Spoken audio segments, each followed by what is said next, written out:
Hello guys, this will be the next of my batch of movie reviews that I got for Black Friday.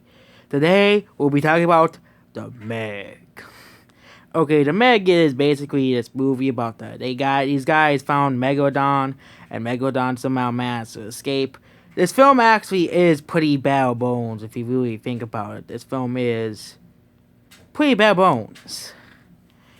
Okay, so basically the film starts out of these rescue team led by a guy and saving a group of sailors inside the nuclear mode submarine.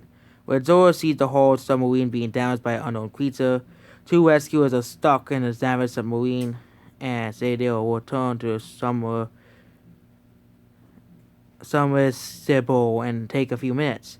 Taylor leaves them behind as he's afraid they'll die if they wait. As they leave, the damaged sub explodes.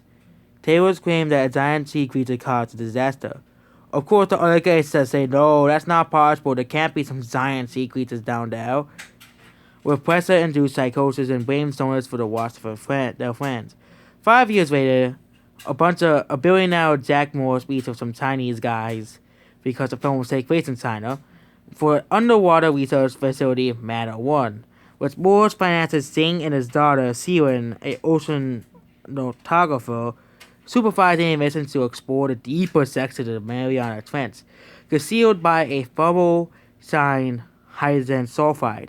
The mission was being conducted by Roy, Taylor's ex-wife, and Tosi, the role in the submersible. The mission appeared to be going well until a very large crater. Of course, again, here's the submarine.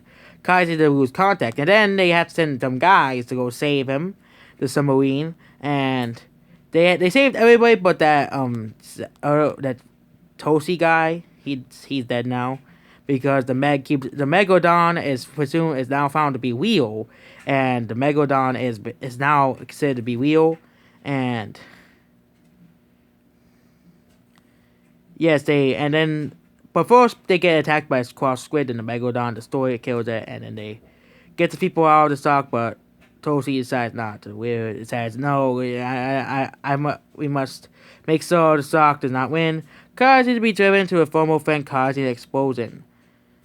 And yes, it was Megalodon. It was the Megalodon, and basically, Maine goes into a large grass, leading to the beautiful underwater view of the ocean.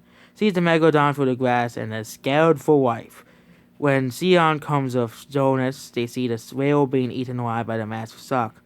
Crew realize they had escaped from the depths of the trench by swimming through a hole in the thermal sign created by the thermal vent explosion. Okay, this film will have never been happened because the Megalodon's not real, okay? This film was basically based off the conspiracy theory that the Megalodon is still alive in the ocean, okay?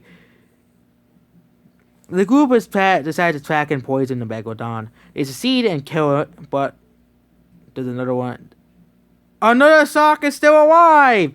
They obviously did this to extend the movie, because else the movie would have been 30 minutes shorter.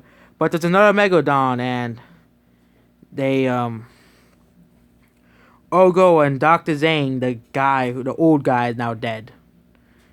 At nightfall, the Moors attempt to destroy the Megalodon with helicopters.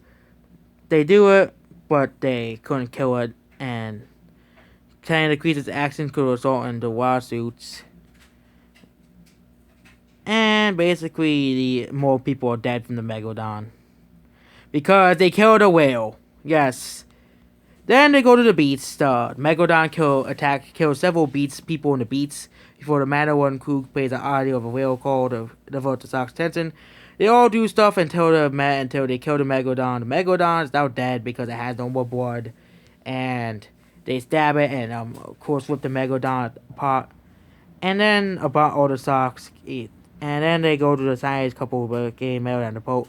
And then he and Sion take a vacation because they triumph over the Megalodon. Okay, this film was fun to watch, but as a actual film itself, the story is bare bones. But if you really think about it as a shark movie, it's not really supposed to have a good story. That's why most people hate it. Most people hate this movie because our film critics, and most people who like this movie usually just like this film because they just want to see it. It's good to see a film. And really comparing this to Jaws, you can't really compare this to Jaws as well. because the Zaz is different. Zaz is old. In this film, Zaz is different. Not every Sock movie can be like this one movie, okay? Movies can be different. And really, this film is still a good film to watch as like a popcorn flick, but as a film itself, I give this film a 6 out of 10. It's just another mediocre summer film. It's fun to watch, but as a story, it's not really that engaging. At least the characters are more believable than some other movies I watched over the years, like The Last Jedi. Make sure to like, share, and subscribe, and goodbye.